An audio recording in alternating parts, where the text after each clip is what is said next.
नमस्कार दोस्तों, study point में आपका स्वागत है। मैं मोरपाल आपको स्वागत करता हूं। आज का वीडियो हमने जो टॉपिक लिया है वो जैव विविधता से लिया है। और जैव विविधता से हर एग्ज़ाम में, चाहे वो पर्यावरण की दृष्टि से महत्वपूर्ण हो, चाहे वो एग्ज़ाम की दृष्टि से, कोई ना कोई एग्ज़ाम में एक या दो क्वेश्चन ज़रूर से ज़रूर पूछे जाते हैं। तो हमको इसमें पढ़ना है और बहुत ही सिंपल लैंग्वेज में हम पढ़ेंगे। चलते हैं हम जैव विविधता। जैव विविधता है क्या, कि हम जिसके बारे में हम पढ़ रहे हैं तो वो है क्या, उस विषय को पहले हम समझ लेते हैं कि जैव विविधता है क्या।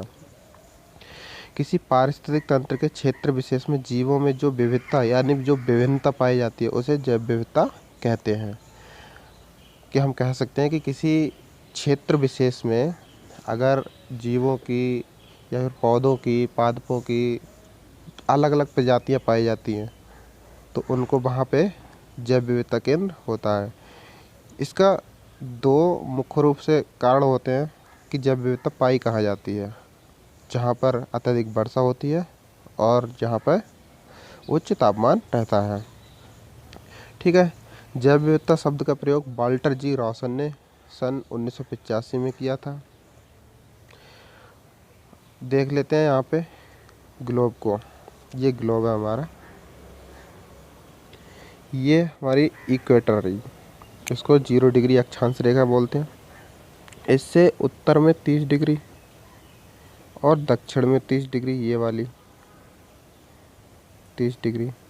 इसके बीच का जो क्षेत्र होता है वो उष्णकटिबंधीय क्षेत्र होता है। कौन सा होता है? उष्णकटिबंधीय क्षेत्र। कभी कभी क्वेश्चन यहीं से बनता है कि पृथ्वी पर जैव विविधता केंद्र है वो किस क्षेत्र में पाए जाते हैं। तो अगर पृथ्वी की बात आ जाए तो हमारा 30 डिग्री नॉर्थ, 30 डिग्री साउथ के बीच में जो उच्च उष्णकटिबंधीय क्षेत्र है उसमें विश्व के सभी जैव विविधता केंद्र या जो हॉट स्पॉट या उष्ण स्थल या फिर तप्त स्थल जिनको हम बोलते हैं तो वो यहीं पाए जाते हैं। ठीक है। इसके बाद में 30 डिग्री से ऊपर चलेंगे तो शीतोष्ण, और ध्रुवों पे चलेंगे तो वहाँ बर्फ़ मिलेगी। ठीक है। अगला चलते हैं हम भारत में। अब हमने हॉट स्पॉट की बात की यहाँ पे, तो चलते हैं भारत में हॉट स्पॉट कौन से हैं, क्योंकि यहाँ से भी क्वेश्चन बनते हैं कि भारत में जैव विविधता के हॉट स्पॉट या जैव विविधता केंद्र या उष्ण स्थल या फिर तप्त स्थल कौन से हैं। तो हमारा भारत का जो विस्तार है वो 8 डिग्री 4 मिनट से लेकर 37 डिग्री 6 मिनट अक्षांशीय विस्तार है। इसी बीच में ये जो पश्चिमी घाट है यहाँ पे, जैसा कि आप देख पा रहे हैं, यहाँ ये पश्चिमी घाट है गुजरात से केरल तक का। ये पश्चिमी घाट भारत का हॉट स्पॉट केंद्र इसको बोला जाता है। क्या बोला जाता है? हॉट स्पॉट केंद्र, हॉट स्पॉट केंद्र। इसके बाद पूर्वी हिमालय, ये क्षेत्र पूर्वी हिमालय का जो क्षेत्र है, पूर्वी हिमालय, यहाँ पर भी हॉट स्पॉट केंद्र है। क्यों? इसका दो कारण है। यहाँ पर सबसे पहले यह अरब सागर से चलने वाले जो बादल होते हैं वो यहाँ पश्चिमी घाट से टकराते हैं और यहाँ पे अत्यधिक वर्षा कराते हैं। नतीजा क्या होता है कि यहाँ का तापमान ज़्यादा होता है और इसके बाद यहाँ पर विभिन्न प्रकार की प्रजातियाँ पाई जाती हैं। और यहाँ पूर्वी हिमालय में बंगाल की खाड़ी से जाने वाले जो बादल होते हैं वो यहाँ से टकरा के बारिश कराते हैं और यहाँ पे तकरीबन अत्यधिक बारिश होती है और तापमान अधिक रहता है। तो इसीलिए यहाँ पर भी हॉट स्पॉट केंद्र है। एग्ज़ाम में आता है कि भारत के हॉट स्पॉट केंद्र कौन से हैं, तो दो होंगे, एक पश्चिमी हिमालय, पश्चिमी घाट, और दूसरा पूर्वी हिमालय।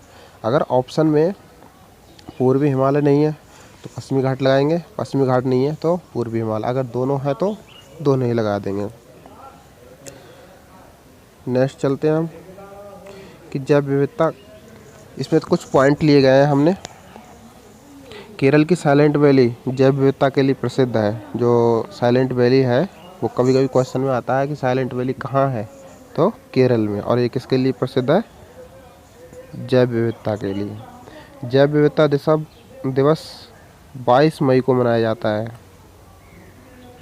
यानी कि पृथ्वी में जैव विविधता को बनाए रखने के लिए, इसके संरक्षण के लिए 22 मई को जैव विविधता दिवस मनाया जाता है।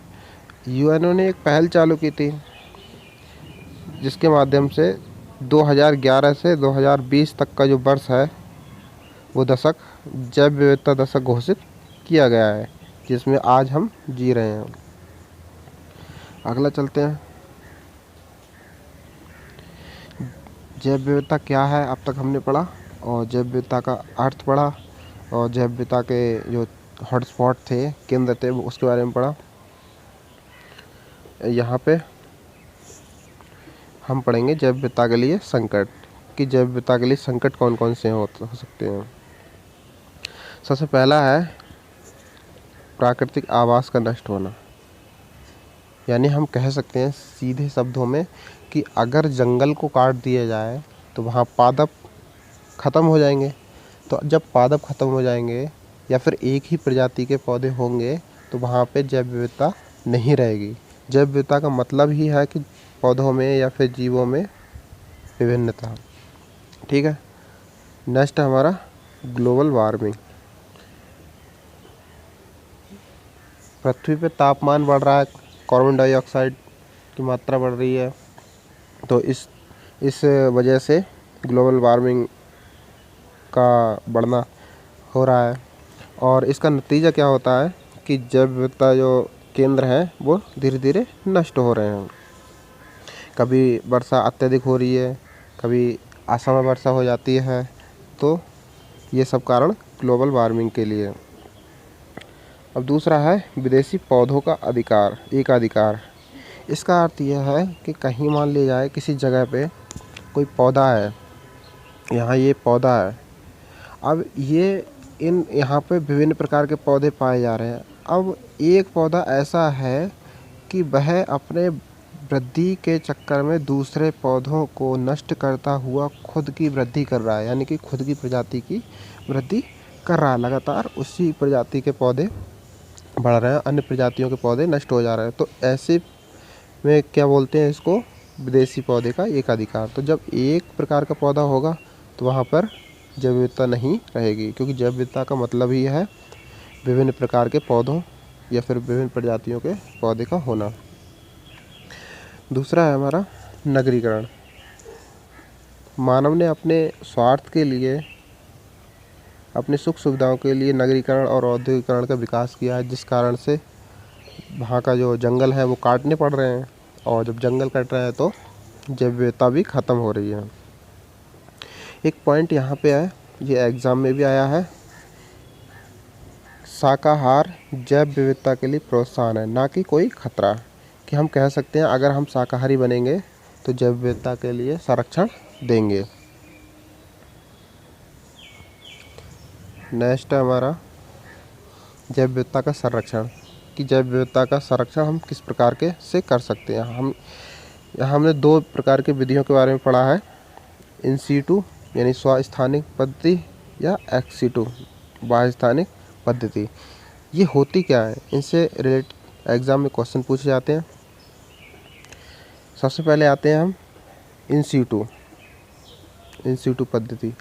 मान लिया जाए ये क्षेत्र है और यहाँ पर विभिन्न प्रकार के पौधे हैं, विभिन्न प्रकार के।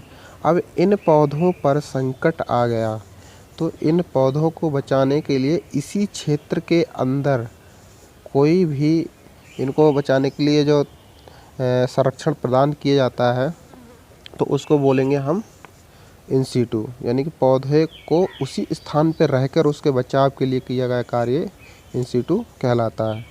और दूसरा है हमारा एक्स सीटू। एक्स सीटू में क्या होता है कि जब पौधा ज़्यादा ही समस्याग्रस्त है या फिर उसका लुप्त होने के ज़्यादा चांस है तो इसको उठा करके लाइब्रेरी में या फिर लैब में या दूसरी जगह नाइट्रोजन की उपस्थिति में इसको संरक्षण प्रदान किया जाता है। तो इसको हम बोलते हैं बाह्य स्थानिक पद्धति या फिर एक्सिटू। इंसिटू में कौन से आते हैं? इंसिटू में जैसे कि राष्ट्रीय उद्यान,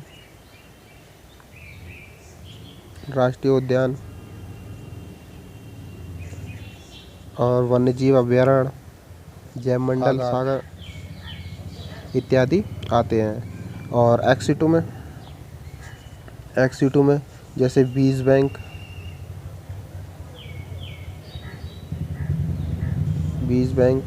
जीन बैंक,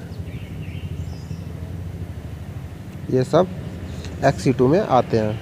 जैसे चिड़ियाघर भी आता है, जंतु विज्ञान भी आता है, और वृक्षोद्यान भी आता है।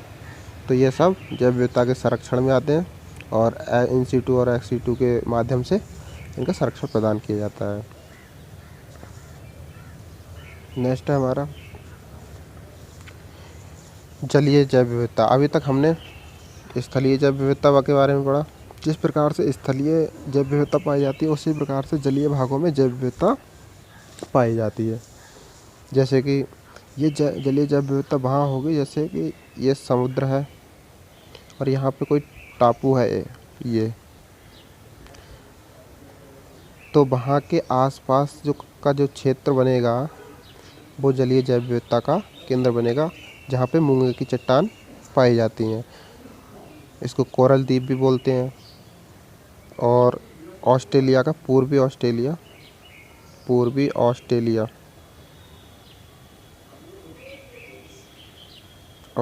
में जो ग्रेट बैरियर रीफ